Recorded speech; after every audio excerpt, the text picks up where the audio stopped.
Ladies and gentlemen, good morning to everyone and welcome. Bienvenue à tous. My name is Katalin Deme. I'm senior researcher at MCC Brussels. It is such a pleasure to see the Solvay Library filled to its capacity, with many familiar faces I recognized, but also with many new faces. Thank you for joining us today, and thanks also for the Edificio Cultural Agency for making possible this event. And also thank you because you keep the spirit and the beauty of this building since 25 years alive, and this is really a good job. This conference has been organized by MCC Brussels that now have existed for almost 2 years. When I'm asked to explain who we are, I usually start by saying we are a conservative Hungarian think tank. But this is such a narrow definition. Yes, we are Hungarian in the sense of strong intellectual acumen and firmness in principles. But we are also a very international team. And yes, we defend the conservative worldview, but we are not conservative in the strict ideological sense. In our team, we hold nuanced views on a range of public issues, while all sharing core values on family, patriotism, national sovereignty, and common sense. This diversity of our knowledge and linguistic backgrounds allowed us to organize over 40 well-attended conferences in just 2 years, publish a long list of studies on key European issues, and maintain an active presence on social media channels in English, French, German, and Hungarian.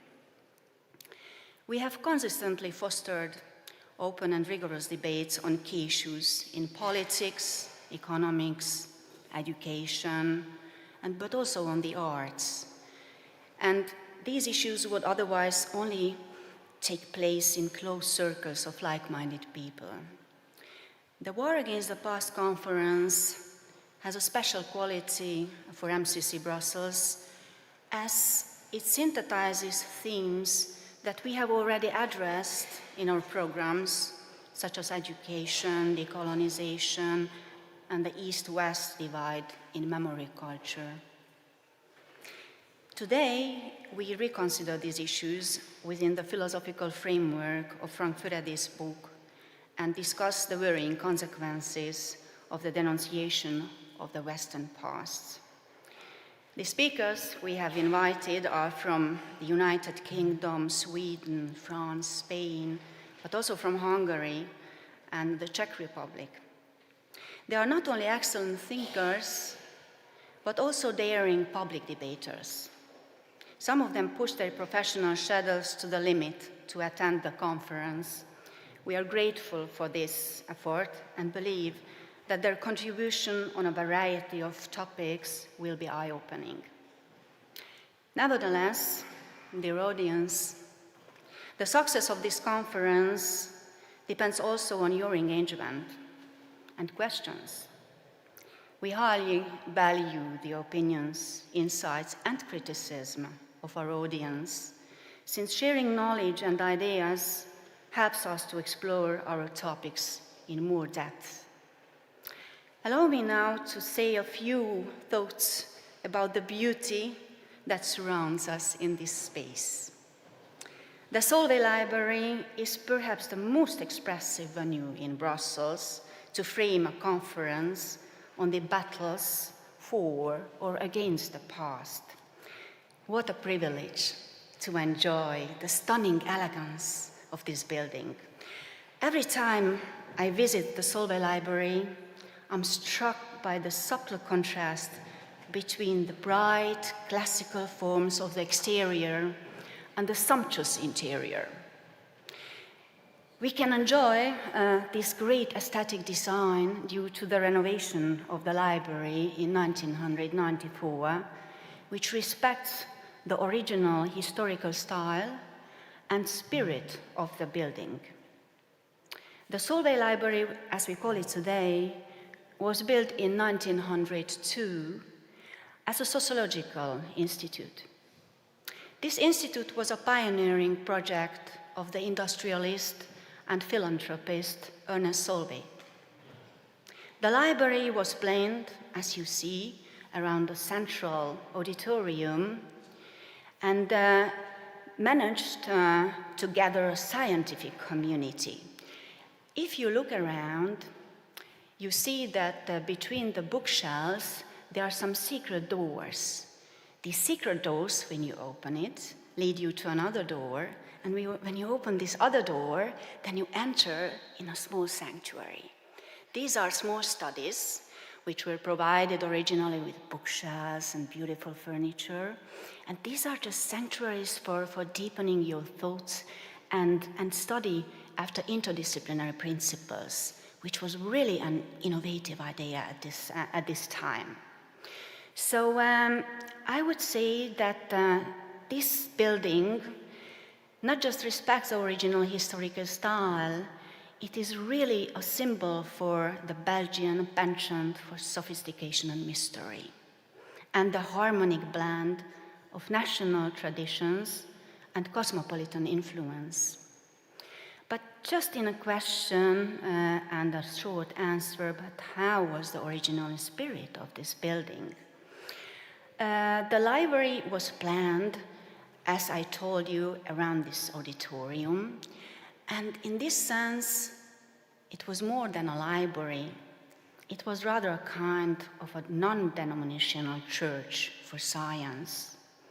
Solvay, this remarkable man ahead of this time, he promoted interdisciplinary research and gathered here so famous people as Nobel Prize winners like Einstein, Niels Bohr, or Marie Curie. They had also the pleasure to admire this library. Solvay was a true liberal. When someone applied for admission to become part of his research team, he never inquired about their religious or political views. Indeed, Solvay was a liberal and cosmopolitan, but also a man anchored in his country's traditions and genuine care for his own society. He promoted diversity and inclusion, but always in the spirit of excellence and national concern. He could not have connected with the past in any other way than as a natural source of learning and of belonging. Dear audience, in the next few hours, we will argue against the attempts to alienate the past.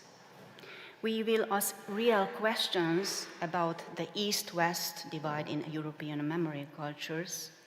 We will talk about the concept of historical guilt, and we will discuss with much emphasis the challenges of teaching history. In the panels, we have representatives both of Central, Western, and Southern Europe, and of Scandinavia, which is important. I will later explain why. Because Scandinavia has maybe its special definition on what Europe is and what European belonging is. So please take the chance and ask the Scandinavian speaker about this. But before we start the debate, I would like to pass the floor to Frank Furedi.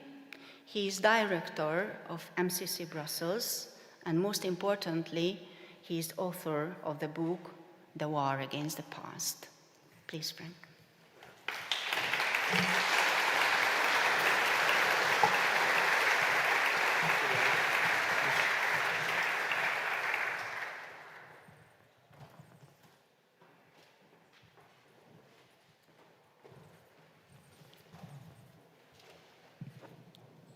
Good morning, everybody. I think that this particular discussion that we have today is probably more important than any of our other events. And I think the reason for that is because people don't really realize just how important the current debates, arguments, conflicts over the past are.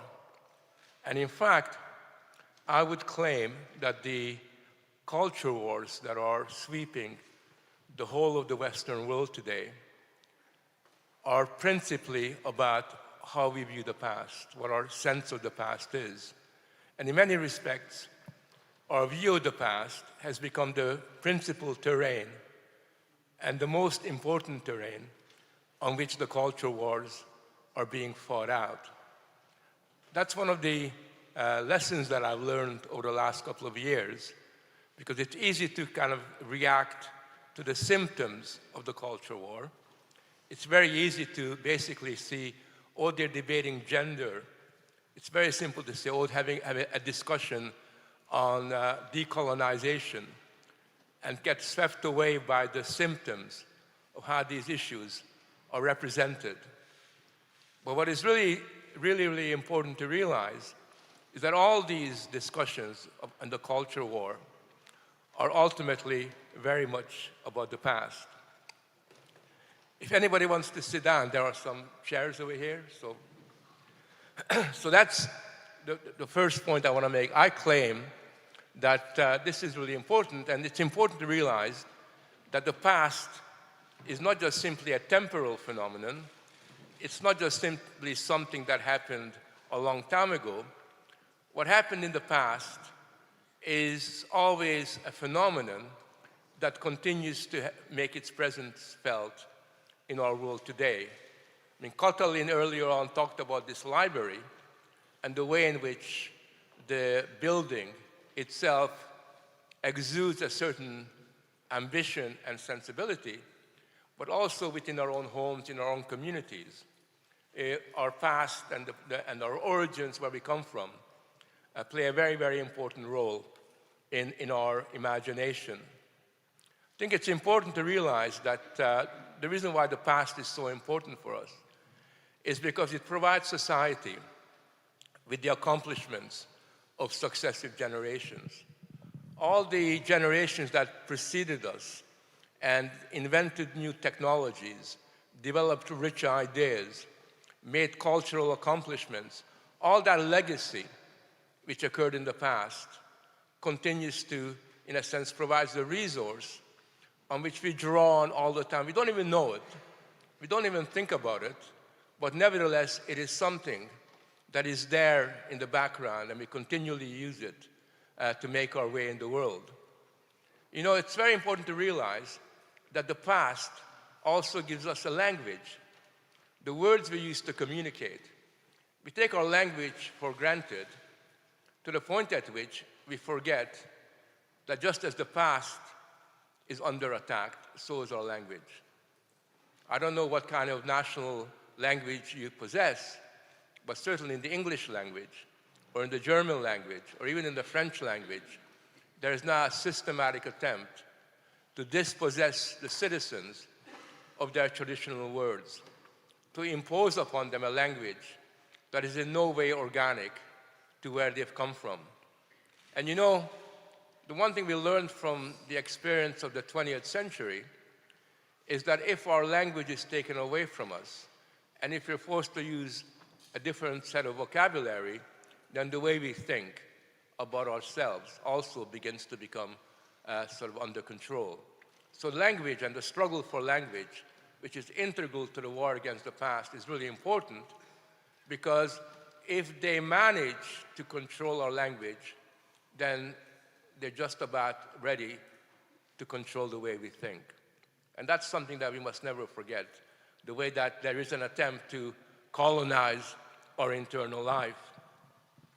The past, most importantly, and this is why I probably sat down to write the book, the past also offers us a web of meaning for understanding our existence. Through the past and the ideals that developed and the experience, the rituals, all the cultural phenomenon that's integral to the past, we have we have a system of meaning that has evolved over that period of time. And meaning is one of those really important words that, again, we don't think about. But, you know, whenever you're in trouble, whenever you're not sure about the next step you should take, invariably you ask the question, what does it mean? What does it mean? And the very fact that you're posing that question, what does it mean, indicates to you that you've got this existential problem that you're not going to solve just like that. The way you solve the problem of meaning, the way you solve the question of, what does this mean, is by drawing on all the resources that preceded us. I know very often, whenever I feel, I got what I call I hate Frank days, when everything goes bad and I'm feeling sorry for myself.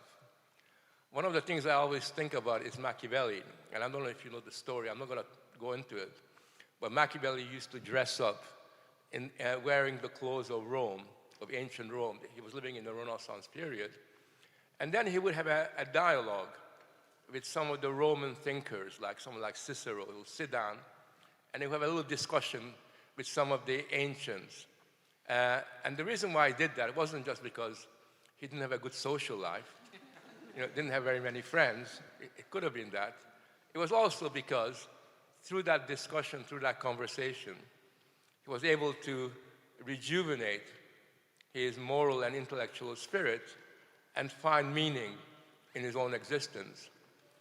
Now, this is really, for me, a very important story, because this is something that societies do all the time as they go from, make their way in the world.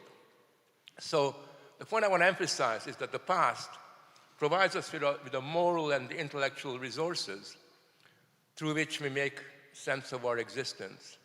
It gives us guidance and it gives us clarity. And it's precisely because the past authorizes so much of our behavior or activity, both individually and collectively, precisely because the authority of the past is such a precious resource that it is being systematically attacked. So the way you gotta imagine the war against the past is that it's principally an attempt to deauthorize the past, to call into question everything that has been accomplished in civilization, particularly in Western civilization, and somehow denude it of its meaning, empty it out, so that it no longer serves as a source of authority that can inspire or guide us as we make our way in the world. And what you have as a result of that is a situation where, in a sense, on the one hand, you have people like myself who are trying to, or struggling to maintain aspects of the past, its authority, and those who systematically seek to deauthorize that. I think that's an important first step to really understand. The man I always think about when I think about the past is Cicero, who's basically had a very interesting way of making sense of this, of the authoritative role of the past. And if you know, Cicero had this idea, in Latin it means, or it says historia magistra vitae, which basically means that history is a teacher of life.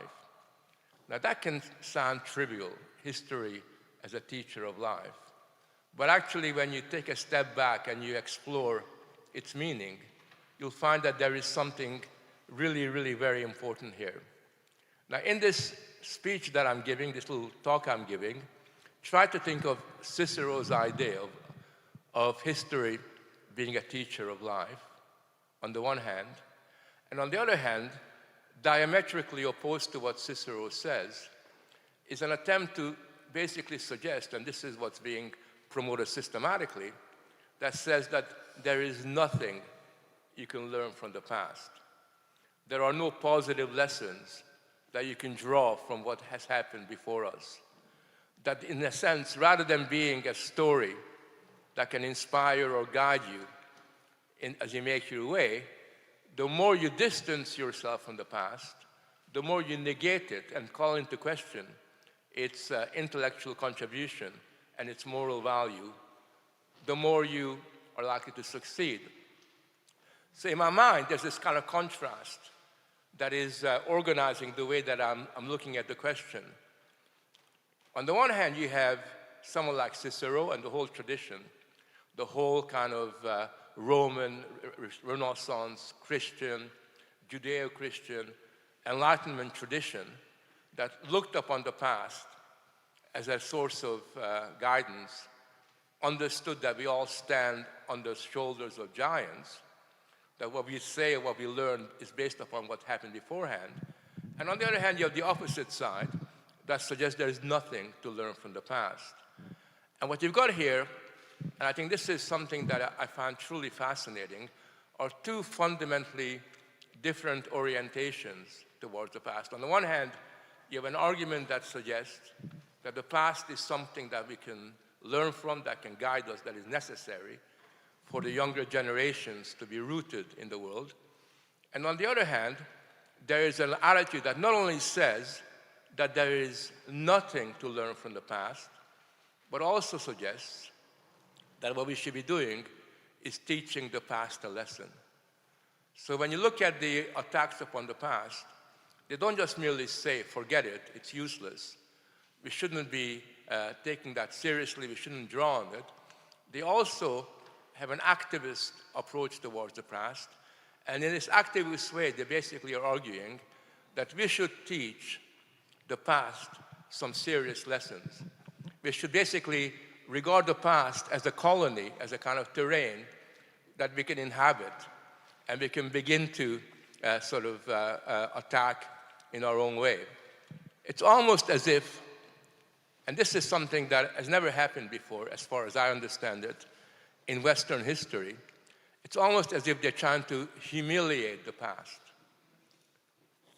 Basically, they take someone like Aristotle, or they take any of our great philosophers, literary authors, and they want to teach that author a lesson, basically indicate that that author or that philosopher doesn't really know very much, certainly not as much as this woke culture warrior that is doing that.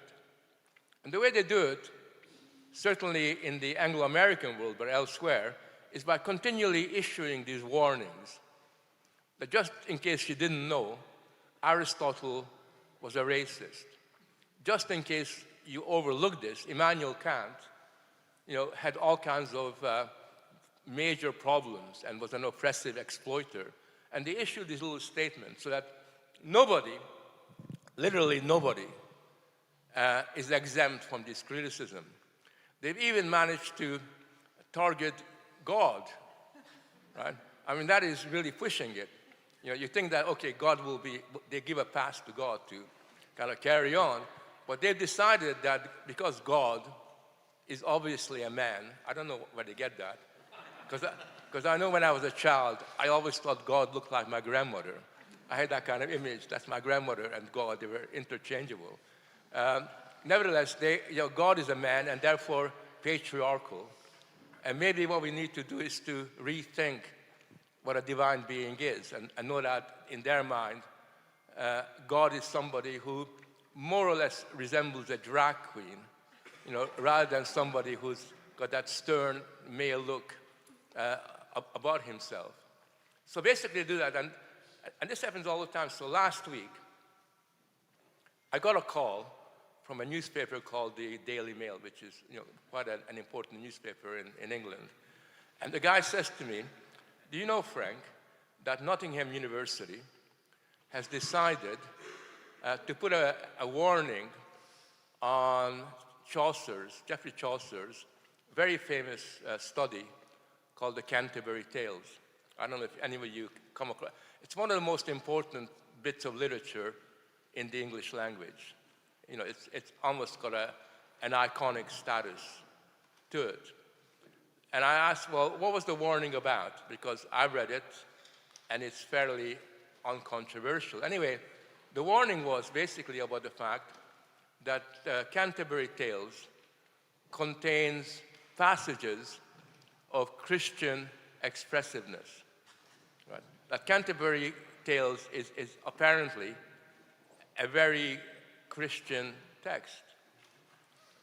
So you kind of say, well, I don't know if you know the story about Canterbury Tales, but it involves Christian pilgrims going to Canterbury, which is at that point was the head of the Christian church in England. And the very idea that something like Canterbury Tale has got to have a warning sign, that it's got Christian expressiveness when it's all about Christian pilgrims, tells you exactly how far this thing has gone.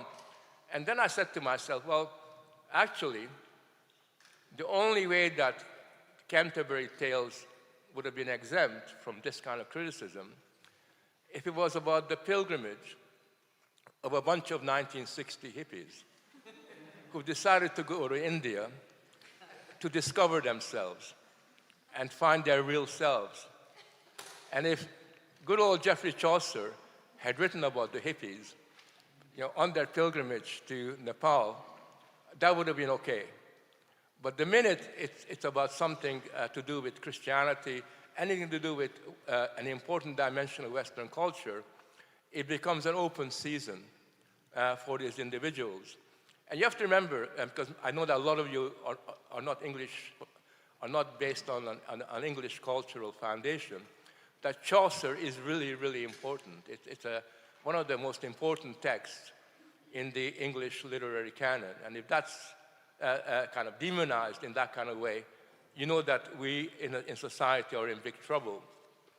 So this kind of bizarre issue, these bizarre stories, are really, really quite important.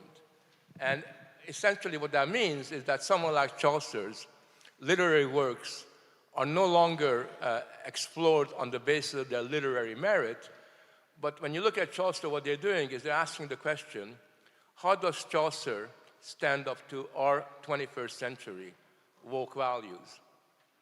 What would Geoffrey Chaucer say about decolonization? What would Geoffrey say about trans ideology? Right? So they basically got a little kind of set of boxes that they take in relation to that.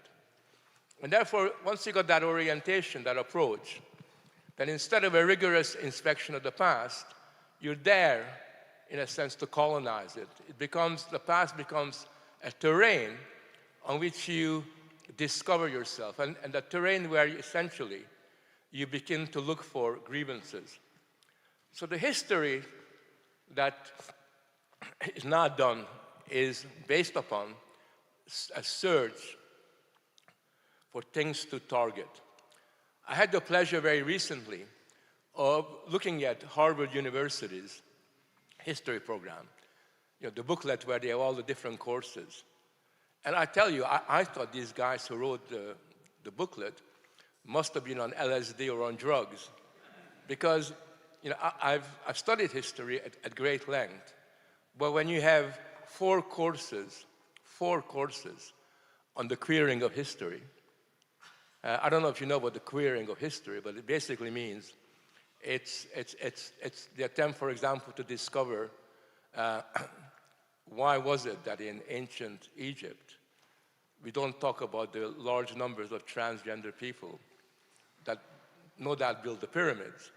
And you have this attempt continually to basically queer history by looking at everything from a queer point of view. And what that means is that suddenly the past doesn't look anything like the past that I know about, because you then realize that you take someone like Joan of Arc, who I mistakenly believe was a woman. She looked like a woman, in all the pictures that I've seen, suddenly being reframed as a trans person. But if she wasn't trans, she had to be lesbian. And the reason why she had to be lesbian is because she was a strong woman, right? She wore armor, she had a sword. Of course, the theory being is that unless you were a lesbian or a trans woman, you were weak as a woman. You were very fragile and not able to stand on your 2 feet. So what we're doing here, what's happening here, is a term I coined called grievance archaeology. And what grievance archaeology means is that you look at the past and you desperately search for something that will offend you. That somehow there must be something that you will find offensive in relation to that. And because it offends you, then it gives you the warrant to demand some kind of reparation. It gives you the moral authority to basically say that because of these things that have occurred in the past, I've got a right to determine what becomes history and what doesn't become history. And that is now very much the case in the movies, the cinemas, any depictions of anything that has happened in the past. So think of identity politics being projected backwards. So the past becomes this colony where you rediscover contemporary identity politics, because what's happening is people are reading history backwards. They're discovering themselves and they're settling scores with all the people that didn't think and didn't behave in the way that they felt was more or less suitable. So basically, by contaminating and demonizing the past, what has happened is that for many, many people, that the past has become denuded of any positive moral content. Now, why is this important? Why should we, in a sense, worry about this all that much? I think there are a number of reasons why we should worry about this, quite a bit. The first reason is because if we haven't got a sense of the past that's got meaning for us, a sense of the past that guides our behavior, it's very difficult for children and young people to know who they are. I mean, one of the things about human identity is the very minute that you've learned that you're a boy or a girl, the very minute that you've learned who your parents are, you begin to have a sense of a wider community through which identity becomes quite central to your way of life. This is called being rooted in something more than the immediate present.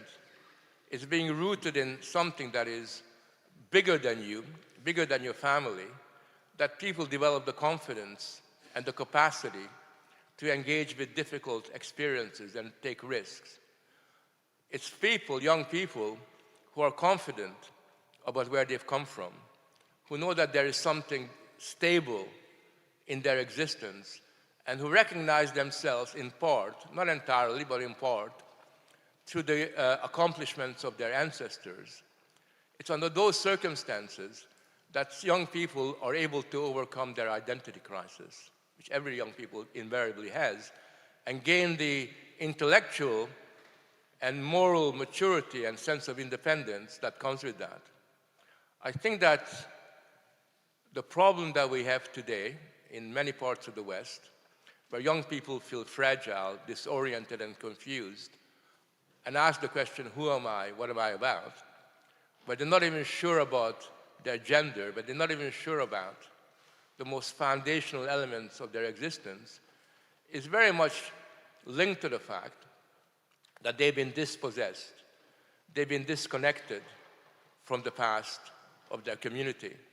It's almost as if they've been dispossessed of an inheritance, a cultural inheritance, that is really essential for their well-being as human individuals. So I think that's one important reason why this discussion is important, because it's important because it's really about the future of our society. And if we disrupt the socialization of the younger generations, then you end up in a situation where generations become detached from each other.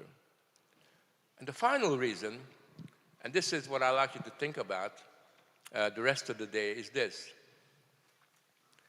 If, for example, we regard the past as a force that is negative, and not just negative, but contaminates the present, if we regard the influence of the past as something that we need to reject, then our very existence in terms of family life, community life, fundamentally alters.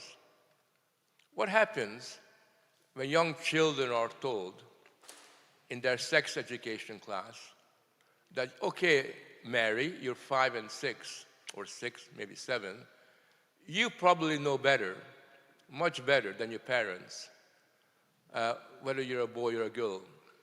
You know better than your parents what your sexual feelings are really all about. You know better than your parents how to express your sexuality. Your mother and father have come from a different era. They're ignorant about the most modern ways of being. What happens in that relationship, in this most intimate relationship between mother and father on the one hand, and a child on the other hand? Basically, it's something that becomes entirely disrupted. And I did a study of parenting books where you give advice to parents. And one of the things that becomes clear, because the war against the past enters into that, is that parents are told, and I'm not making this up, parents are told not to listen to their grandparents. They're told that their grandparents are ignorant, they're superstitious, they're religious, they're unlikely to know the latest word in parenting science. And in this way, what you have is a situation where gradually, not only parents become less confident because they haven't got the support of their parents, but you have a gradual disengagement of different generations from one another. And when you have that kind of alienated sensibility that has emerged in the most intimate part of our life, because there's nothing more intimate than what happens within a family, nothing more close and unique than that, then you can see that the war against the past is no longer an abstract development that hovers over the big questions to do with decolonization or gender politics or anything else. The war against the past, in the end, is a war against civilized behavior in our everyday life. And in the end, the war against the past is an anti-civilizational movement that seeks to de-civilize so much of our behavior patterns, that seeks to rip away from us all the important lessons that we've learned, all of our important moral sensibilities that we've developed.